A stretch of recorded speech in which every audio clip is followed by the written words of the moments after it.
دوستوں کی بیٹھتے ہیں، ہوٹلنگ کی کثرت ہے، کئی گھنٹے کئی راتیں ایسے گزر جاتی ہیں فضول گپیوں میں، اور پھر رہی کہ صحیح کثر جو موبائل نے پوری کرتی ہے، سوشل میڈیا، بس انگلی انگوٹھا چلتا رہتا ہے، سکرولنگ ہوتی رہتی ہے، کئی گھنٹے ایک پلیٹ فارم پہ گزر جاتے ہیں۔ ایک وقت تھا کہ جب بچے اپنے والدین سے چھپ کر کے ویڈیو گیمز دیکھنے جاتے تھے، اور پھر وہاں بھی ویڈیو گیمز خریدتے تھے کہ دکان والا کہ میرے گھر والوں کو نہ بتا دے، والدین سے ڈرتے تھے۔ لیکن اب تو یہ ساری چیزیں گھر پہ موجود ہیں۔ ویڈیو گیمز کی دکانیں میرے خیال آپ کو نہیں نظر آئیں گی، ٹوٹلی ختم ہو چکی ہیں۔ پہلے آپ کو جگہ جگہ ویڈیو گیمز کی دکانیں ملتی تھی، یہ فلموں کی دکانیں، وہ کیسٹیں اور وہ چیزیں ملتی ہیں، تو ٹوٹلی ختم ہو چکی ہے، کیونکہ ہر چیز گھر میں آ چکی ہے۔ تمام گناہوں کے آلات گھر میں موجود ہیں، ہر ایک کے پاس موبائل موجود ہے، نیٹ موجود ہے، دنیا بھر کی جو بے حیائی جو چاہے سب کچھ ہاتھ میں موجود ہے، کہیں جانے کی ضرورت نہیں، کہیں چھپنے چھپانے کی ضرورت نہیں، سارے اسی میں لگے ہوئے، والدین بھی لگے ہوئے، بچے بھی لگے ہوئے، سب لگے ہوئے۔ عجیب و غریب حالات، کیا والدین خود بچوں کو ویڈیو گیمز لا کر دیتے ہیں، بلکہ خود بھی کھیلتے ہیں۔ عجیب و غریب قسم کے اخلاقی بگاڑ والی گیمز آ چکی ہیں، ایسی گیمز ہیں کہ جس میں لوگ سورس آف انکم بنایا ہوا ہے۔ ہمارے بہت سارے لاکھوں نوجوان ہیں کہ جنہوں نے گیمز کے ذریعے ارننگ کر لی، اتنا پیسہ آ رہا ہے، یہ بیٹ لگائی اتنا آ گیا، اتنا لگایا اتنا آ گیا، جوا ہے یہ۔ بہت ساری گیمز کے ذریعے جو ارننگ کر رہے ہیں ہمارے بچے اور نوجوان، اس میں لگے ہوئے ہیں، آج 10 کما لیا، آج 50,000 کما لیا، آج میں نے 1 لاکھ کما لیا، آج 4 لاکھ چلا گیا، اگلے دن چلو جب ابھی 5 لاکھ پھر آ گیا، اگلے دن 10 لاکھ بھی چلا گیا۔ اب ان کاموں میں لگے ہوئے والدین سمجھتے ہیں بچہ بڑا آن لائن کمائی کر رہا ہے، ہمارا بچہ بڑا ارننگ کر رہا ہے، بڑی محنت کر رہا ہے، لگتا ہے بڑی ترقی کرے گا، وہ حرام کا کام کر رہا ہے، حرام کمائی گھر میں لا کے دے رہا ہے۔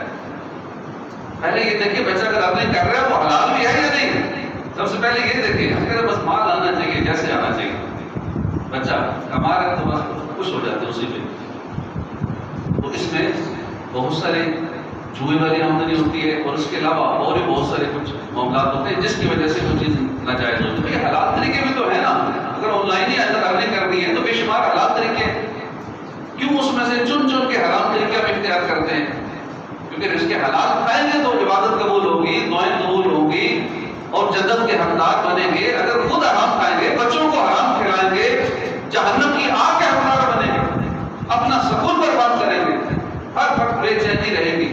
اس لیے حلال تھوڑا ہو اس حلال میں برکت ہوتی ہے، حرام کا زیادہ بھی ہوگا تو بے سکونی رہے گی، کچھ نہیں بچے گا، اولاد نافرمان رہے گی، بیماریوں پہ نکل جائے گا سارا، فضولیات میں پیسہ ضائع ہو جائے گا، لیکن بالکل دنیا میں کچھ نہ بھی ہوا، آخرت کی سزا تو ہے نا، ایک ایک روپے کا ایک ایک پیسے کا حساب ہونا ہے۔ اس لیے فضولیات میں لگے ہوئے ہیں بچے بھی، والدین بھی، فیس بک پہ، یوٹیوب پہ بس پوسٹیں دیکھ رہے ہیں، ریلز دیکھ رہے ہیں، سٹوریز دیکھ رہے ہیں، ویڈیوز دیکھنے میں لگے ہوئے ہیں، فضول سکرولنگ کرتے جا رہے ہیں، کچھ کرتے جا رہے ہیں، فضول سکرولنگ کرتے کئی گھنٹے فضولیات کی نظر ہوتی ہے، راتیں گزر جاتی ہیں، نیند پوری نہیں ہوتی، جس کی وجہ سے ان کی ہیلتھ خراب ہوتی ہے، اپنی صحت برباد کرتے ہیں، اپنی آئی سائٹ بھی کرتے ہیں، اور کتنے بہت سارے معاملات جو سائیڈ ایفیکٹس ہیں ان چیزوں کے، کہ کئی گھنٹے تک ہمارا جو سکرین ٹائم ہے 6-7 گھنٹے تو نارمل ایک بندے کا سکرین ٹائم ہو چکا ہے، حالانکہ جس بندے کا 2-2.5 گھنٹے میں سکرین ٹائم ہونا، اس کو ایسی بیماریاں لگ جاتی ہیں کہ جن میں بھولنے کی بیماری، فوکس خراب ہو جانا، کہ کسی کام پہ بندہ وہ فوکس نہیں کر پاتا، بہت ساری ڈسٹریکشنز آ جاتی ہیں اس کو، اور اس کے علاوہ بہت ساری بیماریاں، اس کی نیند خراب ہو جائے گی، اور کافی سارے سائیڈ ایفیکٹ ہیں سکرین ٹائمنگ جس کی زیادہ ہوتی ہے۔ تو اس طرح فضولیات میں ہم نیند خراب کرتے ہیں، صحت برباد کرتے ہیں، وقت برباد کرتے ہیں، ہمارے کام ادھورے رہ جاتے ہیں، ہر کام انکمپلیٹ رہتا ہے، وجہ کیا؟ ہم فضولیات میں اپنے وقت کو برباد کرتے ہیں۔ زمانے کے انداز بدل گئے، نیا راگ ہے، ساز بدل گئے، حقیقت خرافات میں کھو گئی، یہ امت روایات میں کھو گئی، مجھے عشق کی آگ اندھیر ہے، مسلمان نہیں خاک کا ڈھیر ہے۔ یقین مانیے فضولیات میں پڑھنا، وقت برباد کرنا، یہ مسلمان کی شان نہیں ہے۔ ایک سچے مسلمان کی جو زندگی ہے نا، اس میں فراغت نام کی چیز ہی نہیں ہے، لیکن مسلمان یہ نہیں کہہ سکتا میں فارغ ہوں، فارغ ہو ہی نہیں سکتا مسلمان کے پاس ٹائم اتنا شارٹ ہے، جس کو آخرت کی فکر ہے کہ میں نے مرنا ہے، رب کے حضور حاضر ہونا ہے، میرے جنت میں محلات بھی مجھے چاہیے، جنت کے پلاٹ بھی چاہیے، جنت کی نعمتیں بھی چاہیے، جنت کے فردوس چاہیے، آقا کا پڑوس چاہیے، قبر کو جنت کا باغ بنانا ہے، پولیس صراط کو بھی پار کرنا ہے، جنت میں درخت بھی لگوانے ہیں، جس کو اتنے سارے کام ہیں، پولیس صراط پار کرنا ہے، اپنا میزان پر نیکیوں کا پلڑا بھاری کرنا ہے، اپنے نیکیاں بڑھانی ہے، گناہوں کو معاف کروانا ہے، نامہ اعمال سے مکمل گناہ پرماننٹ ڈیلیٹ کروانے ہیں کہ دوبارہ ریکور نہ ہو، ایسی ڈیلیٹ ہو، ایسی سچی توبہ ہو۔ جب اتنی ساری فکریں ہوں ایک مسلمان کو تو وہ وقت برباد کیسے کرے گا؟ فَإِذَا فَرَغْتَ فَانْصَبْ، تو جب تو فارغ ہو تو پھر خوب کوشش کر۔ حضرت قاضی شریح رحمۃ اللہ علیہ نے دو افراد کو فضول کام کرتے ہوئے دیکھا تو فرمایا الفارغ ما امر بہذا، یعنی فارغ شخص کو اس کا حکم نہیں ہے، فارغ شخص کو اللہ فرماتا ہے فَإِذَا فَرَغْتَ فَانْصَبْ، جب فارغ ہو تو پھر اور کوشش کر، ایک عبادت سے فارغ ہو کے دوسری شروع کر دے، اس سے فارغ ہو گئے نا اب تیسری شروع کر دے۔ لیکن ہمارے یہاں نہ ادھر کے رہے نہ ادھر کے، نہ خدا ہی ملا نہ مثال صنم، نہ ادھر کے رہے نہ ادھر کے، نہ دین کے رہے نہ دنیا کے رہے، مالی پریشانیاں الگ ہیں، آخرت کی تیاری ویسے کوئی نہیں ہو رہی، نمازوں سے دوری ویسے ہی ہے، حالات کی پریشانی کا رونا، مہنگائی، گھر کا نظام نہیں چل رہا، آمدنی کم ہے، یعنی ہر حوالے سے پیچھے ہے نا۔ تو چلو صرف ایک ہو جاتا نا کام کہ چلو آخرت کے لیے کوشش لگے ہوئے نا اور کچھ نہیں کر رہے، تو چلو دن رات عبادت میں تو کر رہے ہیں نا، وہ بھی نہیں ہو رہا، ادھر سے دنیا بھی نہیں بنا رہے، دونوں طرف سے اپنا نقصان کر رہے ہیں۔ اب جو بندہ دن رات موبائل پہ لگا رہے گا، جس کا ٹائم 5-6 گھنٹے سوشل میڈیا پہ، فیس بک پہ، ٹک ٹاک پہ، ان چیزوں پہ، یوٹیوب پہ گزرتا رہے گا، اب 2-4-6 گھنٹے اس نے اپنی زندگی سے ویسے ہی بیچ میں نکال دیے، اب اس نے 7-8 گھنٹے آرام بھی کرنا ہے، اس سے کم آرام کرے گا تو اس کی صحت خراب ہوگی۔ اب اس کے علاوہ کھانا پینا بھی ہے، دیگر معاملات بھی ہیں، صحت کا خیال بھی رکھنا ہے، وہ ایکسرسائز بھی کرنی چاہیے جو نہیں کرتے۔ اب اس نے جاب بھی کرنی ہے، اس کے حلال کے لیے بھی کوئی ٹائم نکالنا ہے، اس کے بغیر نظام نہیں چلتا۔ اب اس کے لیے جتنے اس نے ٹائم رکھا ہوا، اپنی جاب کا ٹائمنگ ہے، 8 گھنٹے ہے، 5 گھنٹے ہے، یا اپنا کاروبار ہے، کاروبار کو بھی ٹائم دینا پڑتا ہے۔ اب جب اس نے اس کے حلال کے لیے بھی ٹائم دینا ہے اور ادھر سے فضولیات میں بھی وقت برباد کر رہا ہے، تو یہ سب کیسے چلے گا؟ یہ سارا کوئی ڈسٹرب ہو جائے گا۔ اس لیے مسلمان نے اپنے وقت کو بچانا ہوتا ہے، اس نے نیند بھی پوری کرنی ہے، اس نے اپنے گھر والوں کو بھی ٹائم دینا ہے، بچوں کی بھی تربیت کرنی ہے، اپنی صحت کا خیال بھی رکھنا ہے، نیند وغیرہ بھی پوری کرنی ہے، اور سارے معاملات ساتھ ساتھ بیلنس لے کے چلنے ہیں، ورنہ تو ڈسٹرب ہو جائے گا۔ ایک مسلمان کی شان ہوتی ہے کہ وہ ہر چیز کو بہتر انداز میں مینیج کر کے چلتا ہے کہ میری دنیا بھی خراب نہ ہو، میری آخرت بھی خراب نہ ہو، دونوں نظام ٹھیک چلتے رہے۔ اب مثال کے طور پہ کوئی بندہ کسی کے یہاں جاب کرتا ہے اور اس کی نیند پوری نہیں ہے، اس نے اپنا وقت چونکہ ٹائم ویسٹ کر دیا، ٹائم اپنا عبادت کے لیے تو ویسے ہی ٹائم نہیں چھوڑا۔ ایک نماز اگر وہ پڑھتا ہے تو وہ سمجھتا ہے میں نے بہت بڑا کام کر لیا، صرف نماز پڑھ کے ہم سمجھتے ہیں بہت نیکیاں کر لی، بس اٹس انف۔ نماز تو 5 وقت کی نماز ہے، گھنٹے ڈیڑھ کا ٹائم ہے، تو فرض ادا کرنا ہی کرنا ہے۔ ہم نے اپنا ایک لمحہ عبادت میں گزارنا ہے، کوئی بھی لمحہ ضائع نہیں کرنا، گناہوں میں نہیں گزارنا۔ اب جب فضولیات میں وقت برباد کرتے ہیں اور ادھر سے ہم کسی کے یہاں جاب بھی کر رہے ہیں، چاہے پرائیویٹ جاب ہے، سرکاری جاب ہے، جو بھی ہے، اب اس جاب پہ ہم صحیح فوکس نہیں کر پائیں گے، جو ہماری ڈیوٹی ہے، جو بھی رسپانسبلٹی ہے، جو بھی کام ہمارے ذمہ ہے، وہ ہم صحیح طرح نہیں کر پائیں گے، کیونکہ ہمارا آرام ہی پورا نہیں ہے، ہماری نیند پوری نہیں ہے، ہمارا ذہن ڈسٹرب ہے، وقت تو ہم نے اور کاموں میں برباد کر دیا تھا۔